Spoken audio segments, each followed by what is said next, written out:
Well, quite literally, we're into hood. All right, I'm not going to try and rap because, quite frankly, it's not something I do. I don't even do it well. In fact, I'm not even good enough to do it badly. This morning is a little conversation about my favourite topic, which we're going to call sand and sand and sand and sand and sand and sand and sand and sand. I've done a few little specials on this before. A couple of things. This is a question focused for beginners. At the moment, I'm sanding a neck. It's a 4-string neck. It's fretless. This particular one's going to be fretless. And I just want to take you through the procedure that I use. Just a very basic procedure. So again, this is for beginners and novices, people who are just new to the craft. A couple of things you're going to need. The first thing is first thing is going to need to be sandpaper, obviously. You can use files, certain files that you can use. This is my very, very, very, very well used Japanese rasp. If you have a little look at the rasp, it's basically, if you can imagine, hacksaw blades crisscrossing. So there's two sides.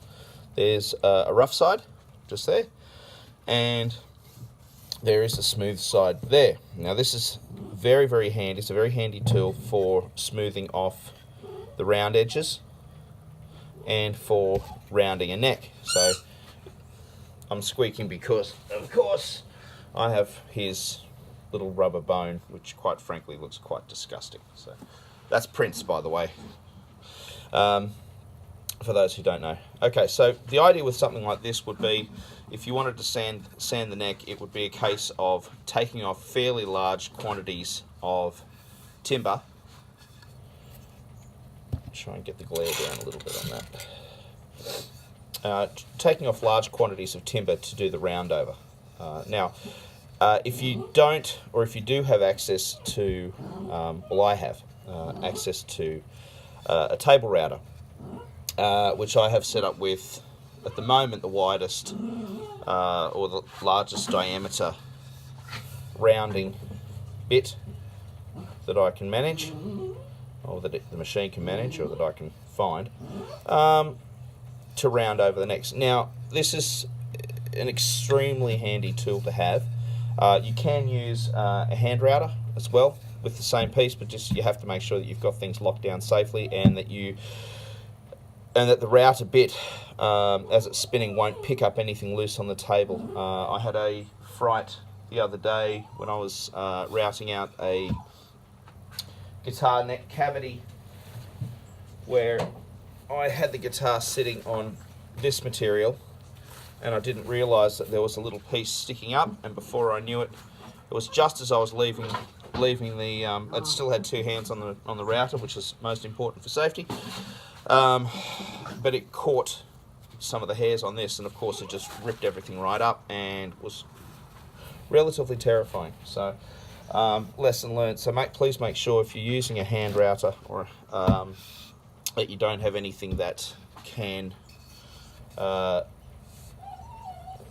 grab, basically, and cause you to lose control of the router, or to damage the router, or more importantly, damage yourself. So a couple of things. So we've got the Japanese file. If you're just using hand tools, Japanese file, the rasp file is a must. Please go and get yourself one.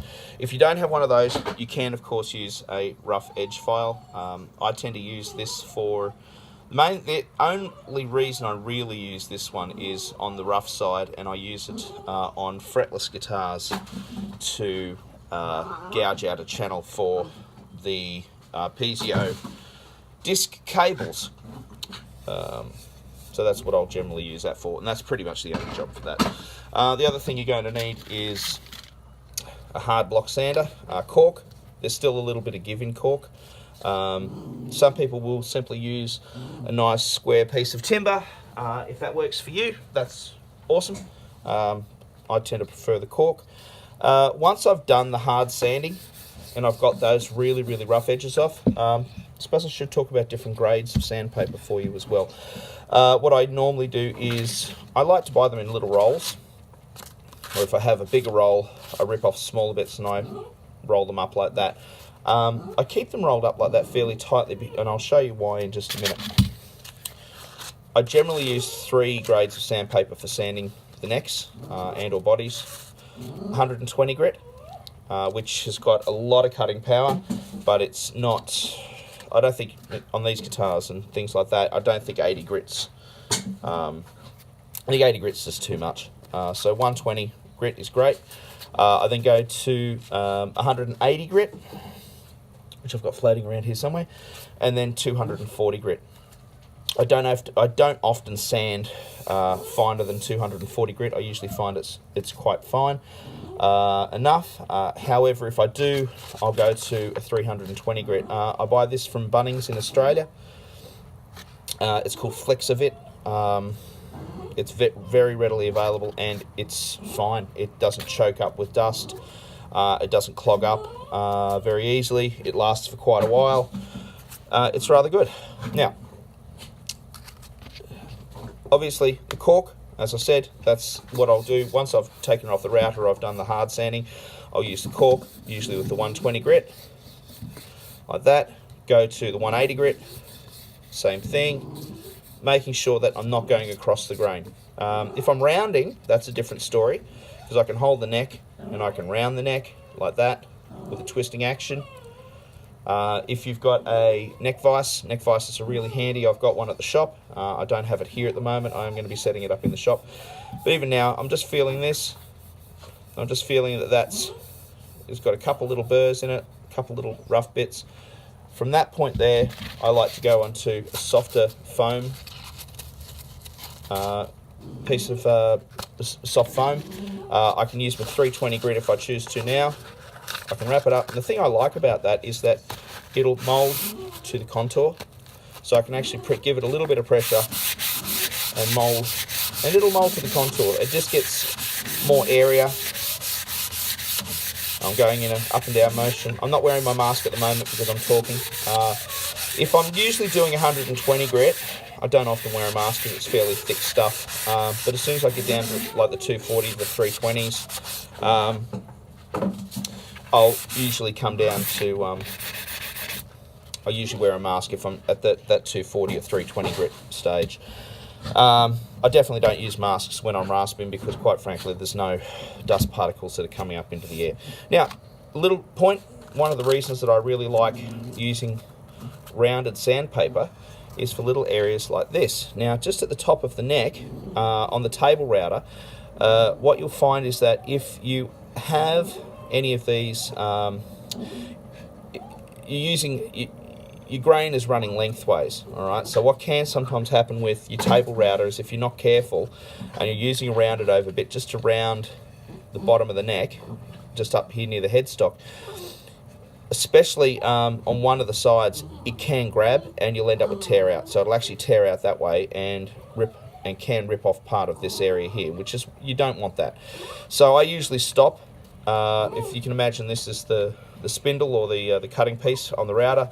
I'll usually take it to about here, and then I come backwards. I'll usually come backwards just a little bit, but quite frankly, it usually scares the hell out of me, so I'm quite happy. If I want to do rounded pieces, I use the rounded bit there, and I can actually do some nice rounded parts, gently follow the contour that I want, and I've got a lot of control over how much I'm sanding.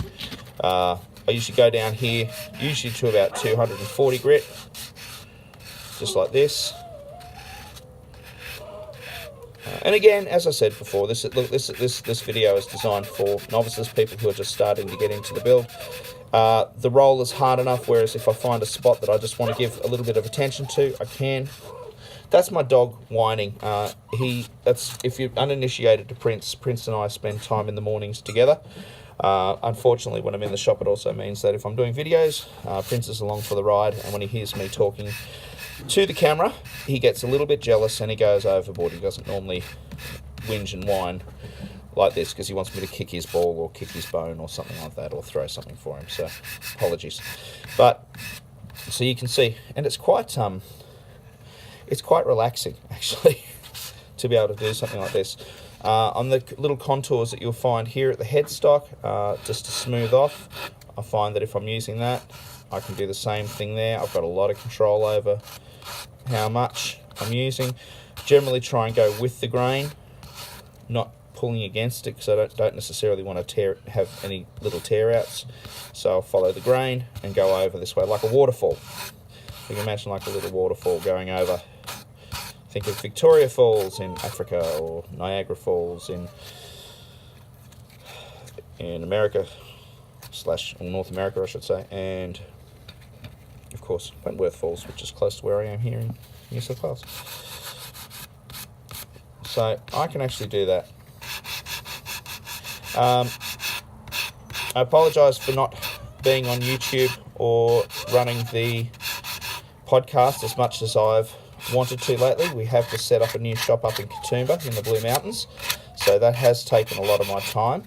I've been very lucky to have some wonderful, beautiful, very patient customers who've been waiting on orders, and we're up to date now, which is really great. It's taken a long time and to get back up to date, but we have. So yes. So anyway, I hope that has given you some ideas on what you can do. If you've got any questions, please don't hesitate to pop them in the comments below. If you like what you see, please subscribe to the channel. We're looking at doing a lot more videos based on building and also showing what we're doing in the store. We're also going to be doing a lot more with electric guitars and pedals on the other channel that I have, which is Retro Electric Guitars. So go and check that out if you're looking for videos, how-to videos and all that sort of fun stuff on electric guitars and pedals. And that's Adam from Birdwood Guitars. Been 12 minutes in. Thank you for watching. Again, please subscribe to both channels, this one and Retro Electric Guitars if you're interested, and otherwise subscribe anyway. That's okay. That's all good. I really appreciate it. Okay. Thanks, guys. Bye.